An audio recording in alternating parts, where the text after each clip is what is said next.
ڈر کا کھیل حصہ سویم آخری ملاقات پچھلے حصے کا خلاصہ عبداللہ اور راحت نے حویلی میں جا کر آئینہ توڑا اور روح کو شکست دی۔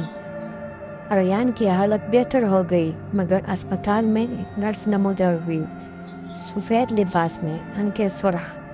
کیا یہ واقعی اختتام تھا یا کچھ باقی تھا؟ عبداللہ نے نرس کو دیکھا، دل جیسے سینے میں رک گیا ہو۔ اس کی آنکھیں عبداللہ سے جمی ہوئی تھی اور ہونٹوں پر ہلکی سی مسکراہٹ تھی۔ ریان نے پیچھے مڑ کر پوچھا، کیا ہوا؟ عبداللہ نے پلک جھپکی اور نرس غائب ہو چکی تھی۔ احد نے سنجیدگی سے کہا، یار یہ ختم نہیں ہوا، وہ اب ہمیں چھوڑے گی نہیں۔ عبداللہ نے شہر کی لائبریری میں جا کر حویلی کی تاریخ دیکھنا شروع کی۔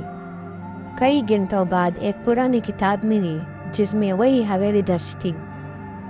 سن 1924 ایک عورت، زلیخا بیگم، جو جادو ٹونا کیا کرتی تھی، اس پر الزام لگا کہ وہ بچوں کی روحوں کو قید کرتی تھی۔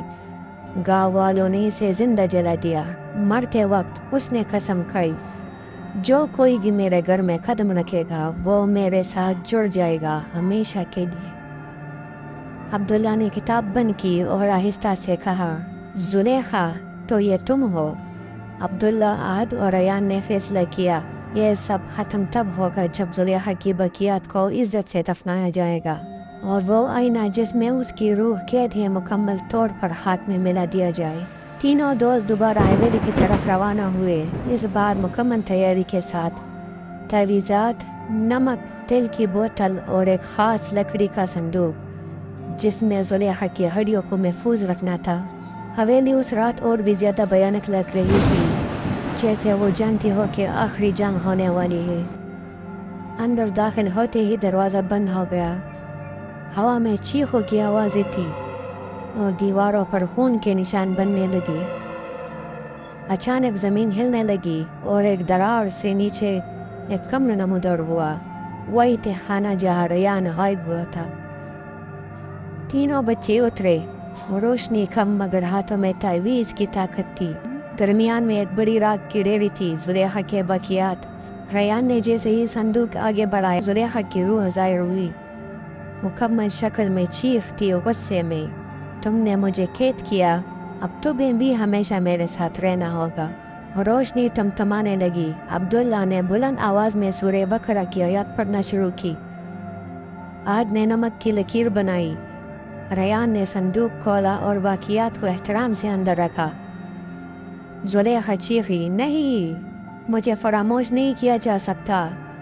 روشنی تیز ہوئی، چیخیں بلند ہوئی اور پھر ایک خاموشی چھا گئی۔ جب روشنی تھمی، روح غائب ہو چکی تھی، حویلی کی دیواروں پر جمی سیاہی اتر چکی تھی۔ کچھ دن بعد تینوں دوست ایک قبرستان میں تھے۔ انہوں نے اس صندوق کو دفن کیا، ایک پتھر رکھا جس پر لکھا تھا، زلیخا بیگم اب سکون میں۔